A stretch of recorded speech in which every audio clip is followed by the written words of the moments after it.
ಮಾಡ್ತಿದ್ದೀರಿ ಭೂಮಿ ಪೂಜೆ ಏನು ಹೇಳ್ತೀರಿ ಸರ್?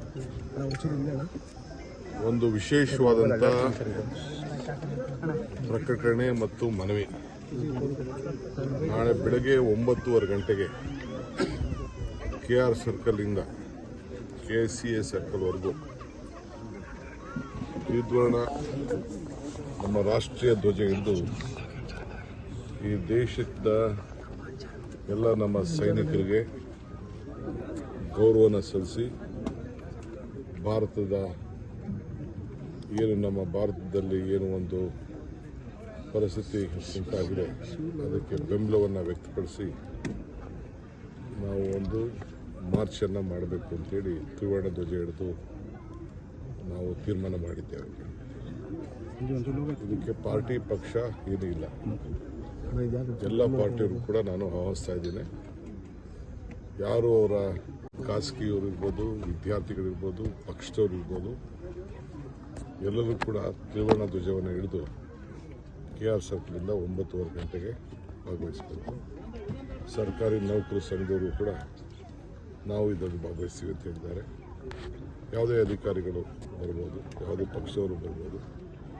ಸೊ ಸಂಘಟನೆ, ಕನ್ನಡಪರ ಸಂಘಟನೆ ಇರ್ಬೋದು, ಚಲನಚಿತ್ರ ವಾಣಿಜ್ಯ ಮಂಡಳಿ ಇರ್ಬೋದು, ಇಂಡಸ್ಟ್ರೀಸು, ಚೇಂಬರ್ ಆಫ್ ಕಾಮರ್ಸ್ ಇರ್ಬೋದು, ವಿದ್ಯಾರ್ಥಿಗಳಿರ್ಬೋದು, ಶಿಕ್ಷಕರಿರ್ಬೋದು, ಎಲ್ಲರೂ ಕೂಡ ನಾವು ಆಹ್ವಾನವನ್ನು ಕೊಡ್ತಾ ಇದ್ದೀವಿ. ಸೊ ಮುಖ್ಯಮಂತ್ರಿಗಳು ಕೂಡ ಮತ್ತು ಎಲ್ಲ ಕ್ಯಾಬಿನೆಟ್ ಮಿನಿಸ್ಟರ್ ಕೂಡ ನಾನು ರಿಕ್ವೆಸ್ಟ್ ಮಾಡ್ತಾ ಇದ್ದೀನಿ.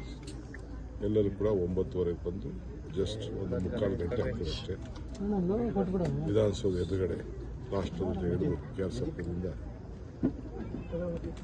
ಗೌರವವನ್ನು ಸಲ್ಲಿಸುವಂಥದ್ದು, ಐಕ್ಯತೆಯನ್ನು ಮಾಡೋದು, ಅವರು ಮಾಡಿದಂಥ ನಮ್ಮ ದೇಶದ ಗೌರವವನ್ನು ರಕ್ಷಣೆ ಮಾಡಿದಂಥ ಯೋಧರಿಗೆ ನಮನವನ್ನು ಸಲ್ಲಿಸುವಂಥದ್ದು, ಸರ್ಕಾರದ ಪರವಾಗಿ ನಿಲ್ಲುವಂಥದ್ದು, ಇದು ನಮ್ಮ ಧೋರಣೆ ಆಗಿದೆ. ಸೊ ಎಲ್ಲರಿಗೂ ಕೂಡ ಭಾಗವಹಿಸಬೇಕು ಅಂತೇಳಿ ನಾನು ಮನವಿ ಮಾಡ್ತಾ ಇದ್ದೀನಿ. ಇದೇ ಅಫಿಷಿಯಲ್ ಇನ್ವಿಟೇಷನ್ ನಾನು ವ್ಯಕ್ತಪಡಿಸ್ತಾ ಇದ್ದೀನಿ. ನಾನು ಬೆಂಗಳೂರು ನಗರದ ಮಂತ್ರಿ ಆಗಿರೋದ್ರಿಂದ ನಾನೇ ಎಲ್ಲರೂ ಕೂಡ ಆಹ್ವಾನವನ್ನು ರಾಜ್ಯದ ಕೇಂದ್ರ ಸ್ಥಳದಿಂದ ಇದನ್ನು ಮಾಡ್ತಾ ಇದ್ದೇನೆ.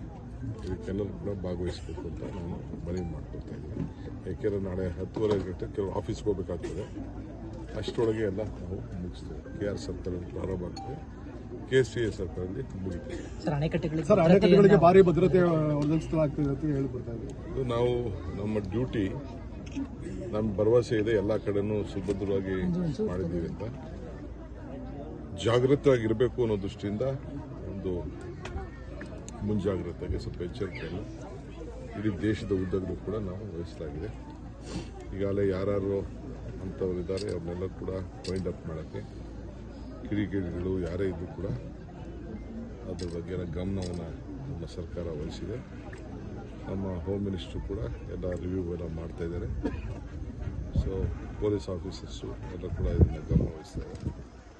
ಸೊ ಎಲ್ಲ ಸಾರ್ವಜನಿಕರು ಕೂಡ ಇದಕ್ಕೆ ಸಹಕಾರ ಕೊಡಬೇಕು ಅಂತ ಹೇಳಿ ನಾನು ಮಾಡಿದ್ದೀನಿ. ಸರಿ, ಪಾಕಿಸ್ತಾನಿಗಳೆಲ್ಲ ಇದ್ರಲ್ಲ, ಅಂದರೆ ಅವರು ವಾಪಸ್ ಕಳಿಸ್ಬೇಕು ಅಂತ ಒಂದು ಲಿಸ್ಟ್ಗಳೇನಾದರೂ ಸಿಕ್ಕಿದೆ? ಎಷ್ಟು ಜನ ಇತ್ತು ಅಥವಾ ಎಷ್ಟು ಜನ ಡಿಸ್ಕ್ಲೋಸ್ ಮಾಡೋಕ್ಕೆ ತಯಾರಿಲ್ಲ.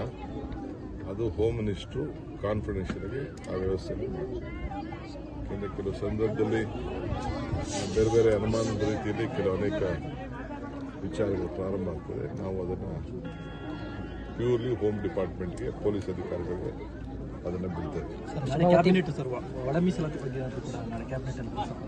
ಅಲ್ಲಪ್ಪ, ಈಗ ನೆನ್ನೆ ತಾನೇ ನಾವು ರಿಸರ್ವೇಷನ್ ಟೈಮ್ ಕೊಟ್ಟಿದ್ವಲ್ಲ, ಎಲ್ಲರಿಗೂ ಟೈಮ್ ಕೊಟ್ಟಿದ್ದೀವಿ. ಎಲ್ಲರೂ ವಾಪಸ್ ಏನೇನಿದೆ ನಿಮ್ಮದು ರೆಕ್ಟಿಫೈ ಮಾಡ್ಕೊಳ್ಳಿ, ಘೋಷಣೆ ಮಾಡ್ಕೊಳ್ಳಿ ಅಂತ ಹೇಳಿದ್ದೇವೆ.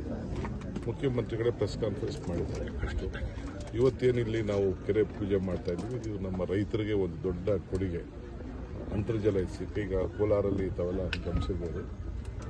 ಮೇನ್ ಇದು ಭೂಮಿಗೆ ಫಲವತ್ತಾಗಿ ನೀರು ಬರಲಿ ಅಂತೇಳಿ ಈಗ ಕೋಲಾರ, ಚಿಕ್ಕಬಳ್ಳಾಪುರ, ನಮ್ಮ ಕನಕಪುರ ಎಲ್ಲ ಸಿಲ್ಕು ಮಿಲ್ಕು ನಾವು ಅರ್ಕಾವತಿ ನೀರನ್ನೇ ತುಂಬಿಸ್ತಾ ಇರೋದು. ಅರ್ಕಾವತಿಯ ಭಾಗ ಈ ಋಷಭಾವತಿ.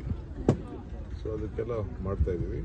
ಪ್ಯೂರಿಫಿಕೇಷನ್ ಆಗ್ತದೆ. ಪ್ಯೂರಿಫಿಕೇಷನ್ ಆಗಿ 2 ಟೈರ್ ಪ್ಯೂರಿಫಿಕೇಷನ್ ಆಗಿ ಆ ನೀರನ್ನು ಎಲ್ಲ ಕಡೆನೂ ಮಾಡ್ತಾ ಇದ್ದೀವಿ. ಸೊ ಬೆಂಗಳೂರಿಂದ ಎತ್ತಿನೋಡೆ ನೀರದು ಕೂಡ ಒಂದು ಕಡೆ ಎಲ್ಲ ಮುಂದಿನ ದಿನದಲ್ಲಿ ಎಲ್ಲ ಕಡೆನೂ ಬರ್ತದೆ. ಸೊ ಮೊನ್ನೆ ತಾನೇ ನಾನು ಸತ್ಯಗಾಲಕ್ಕೆ ಹೋಗಿದ್ದೆ, ಆ ಭಾಗಕ್ಕೆಲ್ಲ ಅದು ಅನುಕೂಲ ಆಗ್ತದೆ. ಸೊ ಅದನ್ನು ಕೂಡ ಉಳಿದಂಥ ನೀರು ಅರ್ಕಾವತಿನೇ ಹೋಗ್ತದೆ.